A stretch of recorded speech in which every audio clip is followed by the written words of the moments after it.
আসসালামু আলাইকুম বন্ধুরা, কেমন আছেন সবাই? মোবাইল টেক ভিডিওতে আপনাদের সবাইকে স্বাগত। বর্তমান সময়ে ফোন ব্যবহার করে বিভিন্ন কাজ করার সময় আমরা বিভিন্ন অ্যাপ ব্যবহার করে থাকি।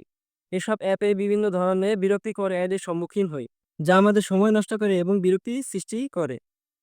তাই আজকের ভিডিওতে আমি দেখাবো কিভাবে মাত্র একটি সেটিংস অন করার মাধ্যমে আপনি আপনার ফোনে আসা এইসব বিরক্তিকর অ্যাড ব্লক করতে পারেন। তাই ভিডিওটি না টেনে মনোযোগ সহকারে দেখবেন এবং আমার চ্যানেলটি অবশ্যই সাবস্ক্রাইব করে রাখবেন। তো চলুন বন্ধুরা, দেখে নিই কাজটি কিভাবে করতে হবে।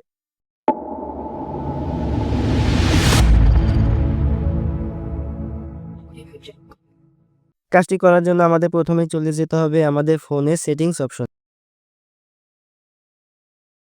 সেটিংসে আসার পরে এখানে সার্চ বারে সার্চ করতে হবে ডিএনএস লিখে এখানে সার্চ করতে হবে। সার্চ করার পরে এখানে আমাদের সামনে একটি অপশন আসবে প্রাইভেট ডিএনএস। এই অপশনটিতে আমাদের ক্লিক করতে হবে। এখানে প্রাইভেট ডিএনএস অপশনটি সচরাচর বন্ধ থাকে, অফ থাকে। সেক্ষেত্রে আমাদের ৩ নাম্বার যে অপশনটি রয়েছে private DNS provider host name, এই অপশনটিতে আমাদের ক্লিক করতে হবে। ক্লিক করার পরে এখানে আমরা কাস্টম নেমে একটি নাম আমরা দেখতে পাবো dns.google.com, এই নামটি আমাদের চেঞ্জ করে দিতে হবে।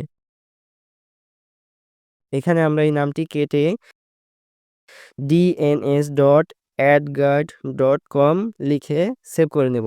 dns.adguard.com লিখে আমরা সেভ করব। ডিএনএস হোস্ট নেমটি সেট হয়ে গেলে এখন আমরা যে কোনো অ্যাপে প্রবেশ করলে যে বিরক্তিকর অ্যাডগুলো দেখতে পেতাম সেই অ্যাডগুলো এখন ব্লক হয়ে যাবে। সেই অ্যাডগুলো এখন আমাদের সামনে শো করবে না। তো আশা করি সবাই বুঝতে পেরেছেন। ভিডিওটি ভালো লাগলে অবশ্যই আমার চ্যানেলটি সাবস্ক্রাইব করে রাখবেন।